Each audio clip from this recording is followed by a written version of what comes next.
Desde el corazón. Capítulo 1. El corazón y la vida. Como es el corazón, así es la vida. El interior se convierte sin cesar en el exterior. Nada permanece oculto. Lo que está oculto es solo por un tiempo. Madura y sale al fin. Semilla, árbol, flor y fruto son el cuádruple orden del universo.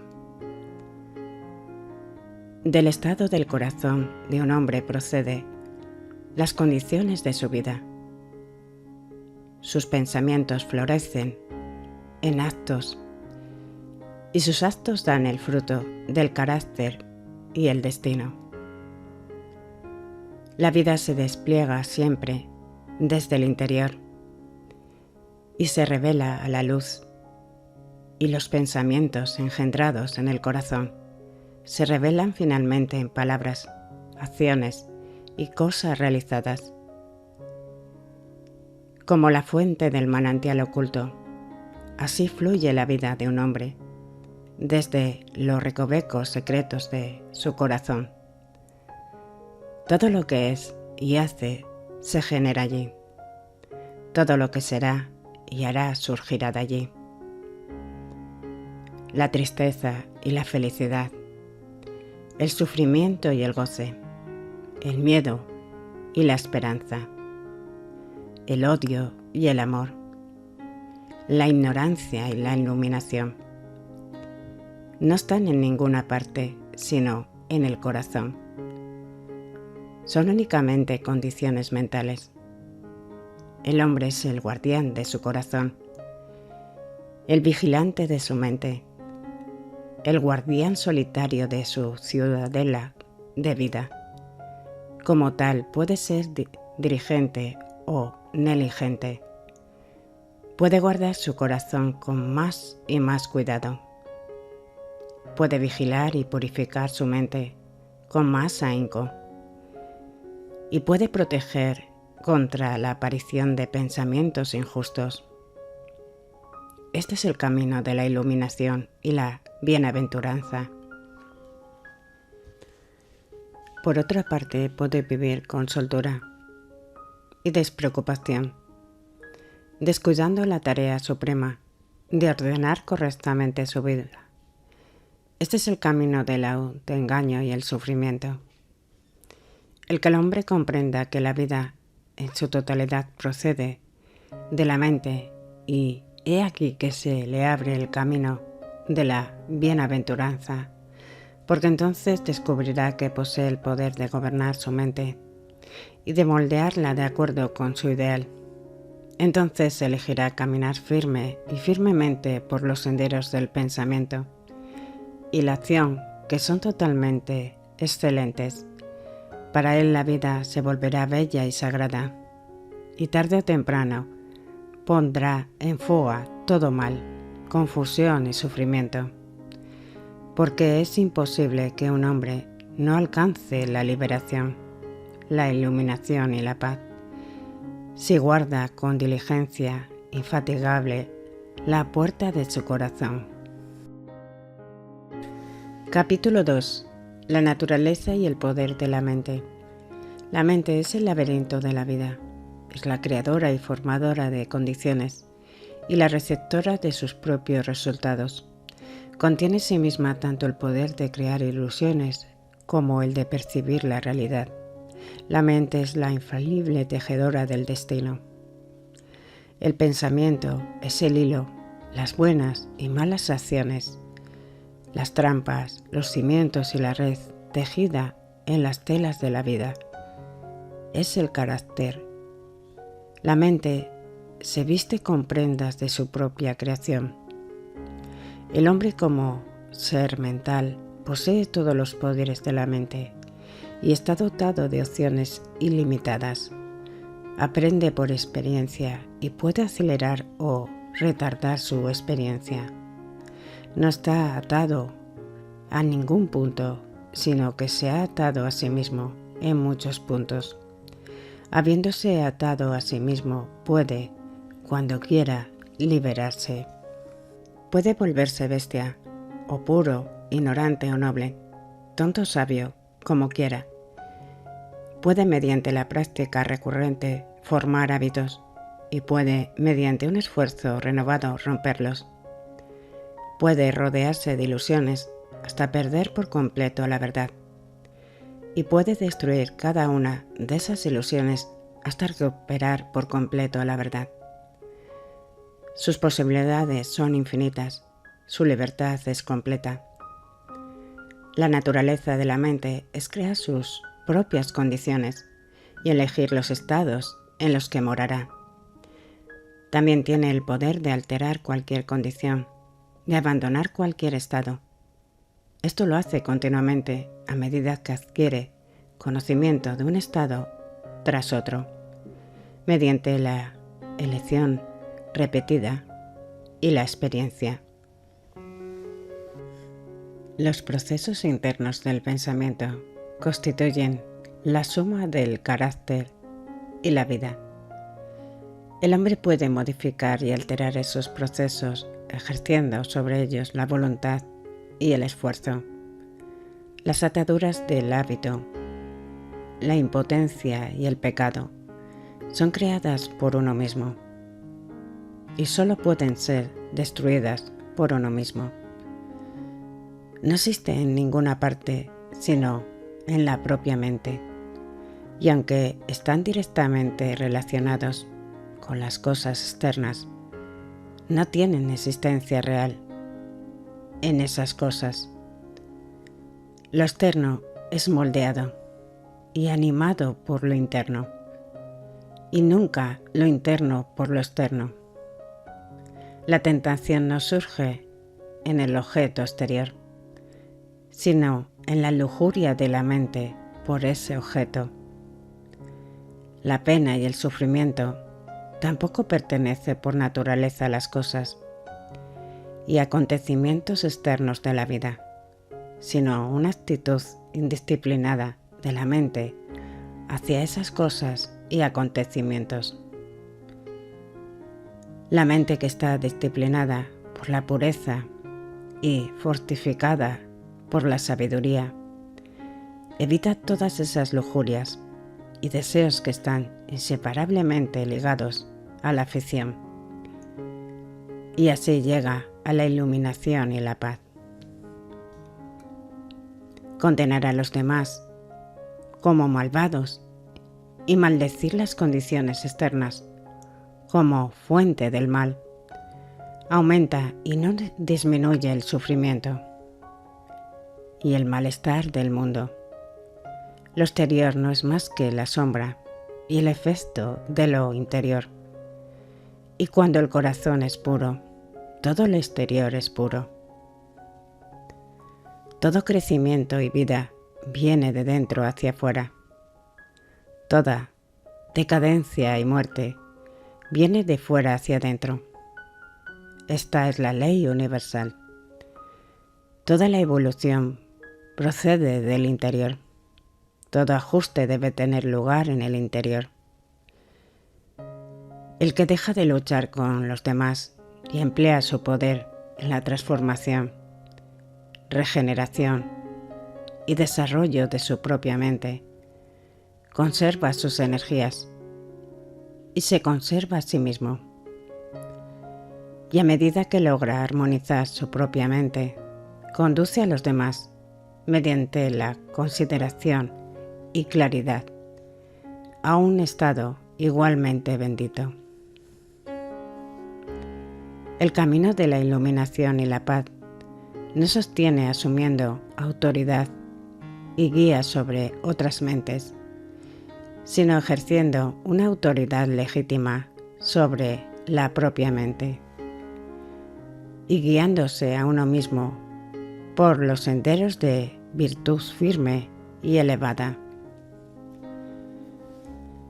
La vida de un hombre procede de su corazón y de su mente.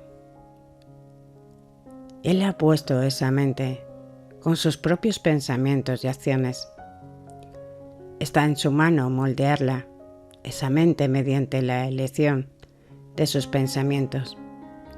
De esta manera puede transformar su vida. Veamos cómo hacerlo. Capítulo 3. Formación de hábitos. Toda condición mental establecida es un hábito adquirido y se ha convertido en tal por la repetición continua del pensamiento. El abatimiento y la alegría, la cólera y la calma, la codicia y la generosidad, en fin, todos los estados mentales, son hábitos adquiridos por elección hasta que se han vuelto automáticos. Un pensamiento repetido constantemente se convierte finalmente en un hábito fijo de la mente, y de tales hábitos procede la vida de uno. Está en la naturaleza de la mente adquirir conocimiento por la repetición de sus experiencias.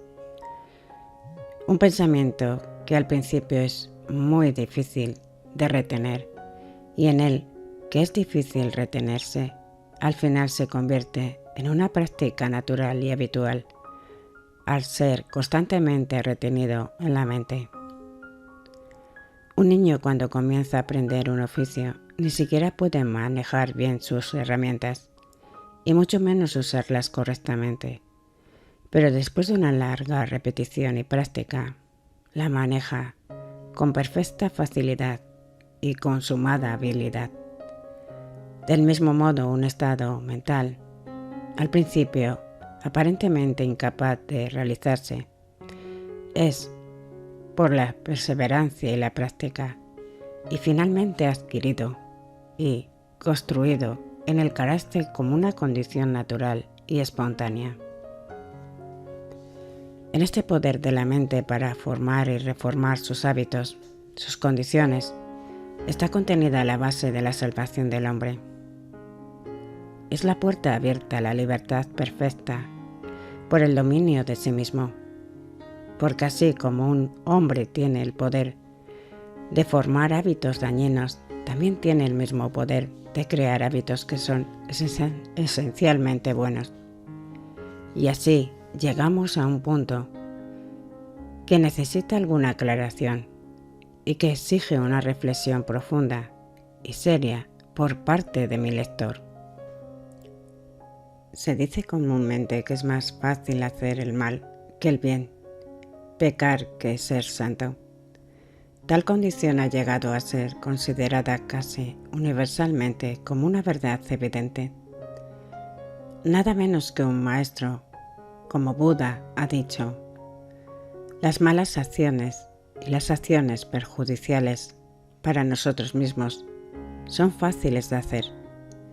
Lo que es beneficioso y bueno, eso es muy difícil de hacer. Y con respecto a la humanidad, en general, esto es cierto, pero solo lo es como experiencia pasajera, como factor fugaz en la evolución humana. No es una condición fija de las cosas, no es la naturaleza de una verdad eterna. Es más fácil que los hombres hagan el mal que el bien, debido al predominio de la ignorancia, porque no se comprende la verdadera naturaleza de las cosas, ni la esencia y el significado de la vida.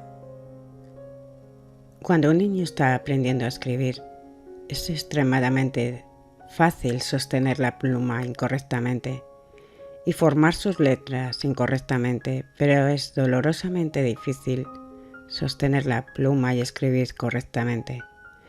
Esto se debe a la ignorancia del niño sobre el arte de escribir, porque solo puede ser disipada por el esfuerzo persistente y la práctica, hasta que por fin se vuelve natural y fácil sostener la pluma correctamente, y difícil así como totalmente innecesario hacerlo incorrecto.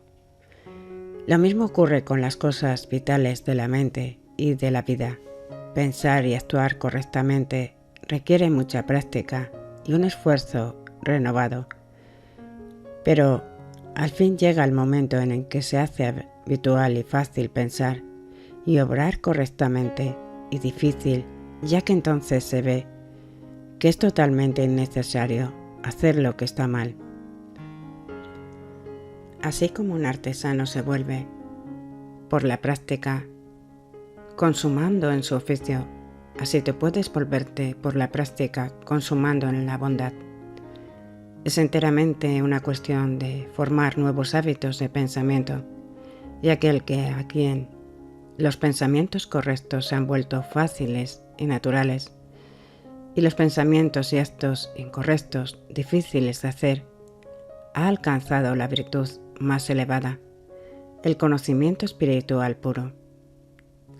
Es fácil y natural para los hombres pecar, porque han formado por repeticiones incesantes hábitos de pensamiento dañino y no iluminados. Es muy difícil para el ladrón abstenerse de robar cuando se presenta la oportunidad, porque ha vivido tanto tiempo en pensamientos codiciosos y avariciosos. Pero tan dificultad no existe para el hombre honesto que ha vivido tanto tiempo con pensamientos rectos y honestos. Se ha vuelto tan ilustrado en cuanto a los errores, insensato e infortuoso del robo, que ni siquiera la más remota idea de robar entra en su mente. El pecado del robo es muy extremo y lo he introducido para ilustrar más claramente la fuerza y la formación del hábito. Pero todos los pecados y virtudes se forman de la misma manera. La ira y la impaciencia son naturales y fáciles para miles de personas, porque repiten constantemente pensamientos y actos de ira e impaciencia, y con cada repetición el hábito está más firmemente establecido y más profundamente arraigado. La calma y la paciencia pueden llegar a ser habituales de la misma manera, captado primero mediante el esfuerzo, un pensamiento tranquilo y paciente, y luego pensando continuamente y viviendo en él, hasta que el uso, se convierte en una segunda naturaleza, y la ira y la impaciencia desaparecen para siempre. Es de esta manera que todo pensamiento erróneo puede ser expulsado de la mente, que todo acto falso puede ser destruido y que todo pecado puede ser vencido. Capítulo 4. Hacer y saber. Que el hombre se dé cuenta de que su vida, en su totalidad, procede de su mente. Que se dé cuenta de que la mente es una combinación de hábitos que él puede, mediante un esfuerzo paciente, modificar en cualquier medida, y sobre los cuales puede así obtener completo dominio y control. Al instante, habrá obtenido la posesión de la llave que abrirá la puerta de su completa emancipación. Pero la liberación de los males de la vida, que son los males de la mente, es una cuestión de crecimiento constante desde el interior, y no una adquisición repentina desde el exterior.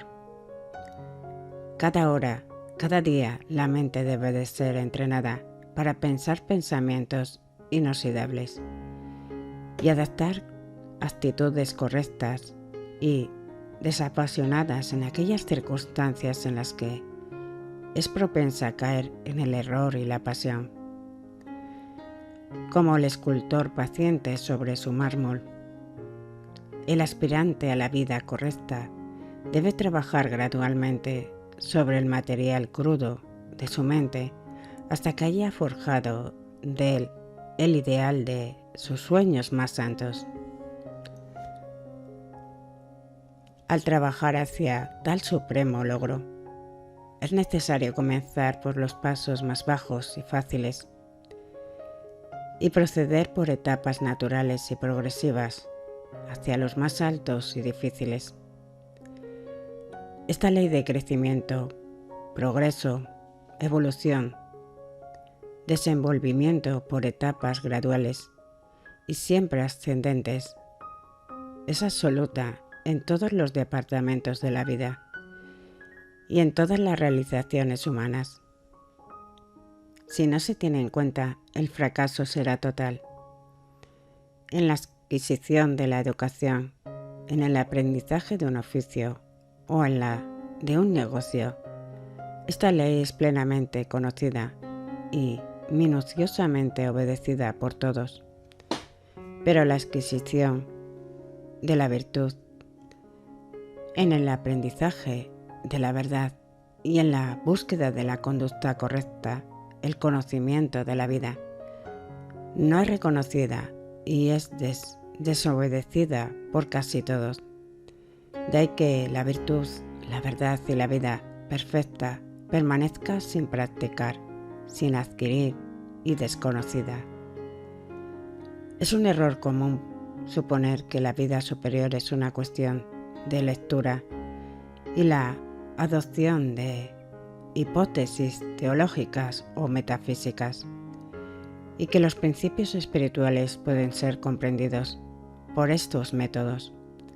La vida superior es vida superior en pensamiento, palabra y obra, y el conocimiento de esos principios espirituales que son inminentes en el hombre y en el universo solo pueden adquirirse después de una larga disciplina en la búsqueda y práctica de la virtud.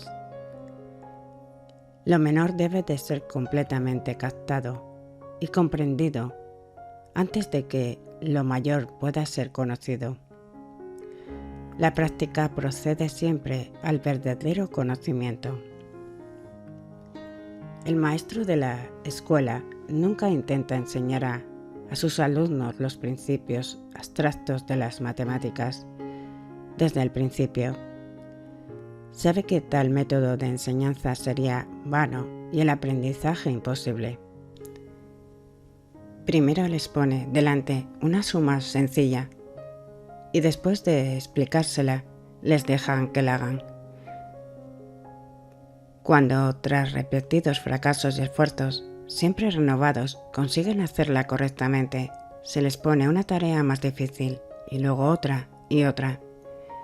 No es hasta que los alumnos han dominado a través de muchos años de aplicación diligente todas las lecciones de aritmética que le intenta revelarle los principios matemáticos subyacentes. En el aprendizaje de un oficio, por ejemplo, el del mecánico, no se le enseña al principio los principios de la mecánica, sino que se le pone una simple herramienta en la mano y se le explica cómo utilizarla correctamente. Luego se le deja que lo haga con esfuerzo y práctica. A medida que logra manejar correctamente sus herramientas, se le va proporcionando tareas cada vez más difíciles, hasta que después de varios años de práctica exitosa, está preparado para estudiar y comprender los principios de la mecánica. En un hogar bien gobernado, al niño se le enseña primero a ser obediente y a comportarse correctamente en cualquier circunstancia. Ni siquiera se le explica por qué debe de hacerlo, sino que se le ordena que lo haga. Solo después de que ha logrado hacer lo que es correcto y apropiado, se le dice por qué debe de hacerlo. Ningún padre intentaría enseñar a su hijo los principios de la ética antes de exigirle la práctica de deber familiar y de la virtud social. Así la práctica procede siempre al conocimiento, incluso en las cosas ordinarias del mundo. Y en las espirituales, en la vida de la vida superior, esta ley es regida por sus exigencias. La virtud solo puede conocerse haciendo, y el conocimiento de la verdad solo puede alcanzarse perfeccionándose en la práctica de la virtud. Ser completo en la práctica y adquisición de la virtud es ser completo en el conocimiento de la verdad. Solo se puede llegar a la verdad practicando diariamente y cada hora las lecciones de virtud, comenzando por la más sencilla y pasando a las más difíciles. Un niño aprende paciente y obedientemente sus lecciones en la escuela, practicando constantemente, esforzándose siempre hasta superar todos los fracasos y dificultades. Del mismo modo, el Hijo de la Verdad, ante el fracaso y fortalecido por las dificultades, se aplica a hacer lo correcto en el pensamiento y acción. A medida que logra adquirir la virtud, su mente se despliega en el conocimiento de la verdad, y es un conocimiento en el que puede descansar con seguridad.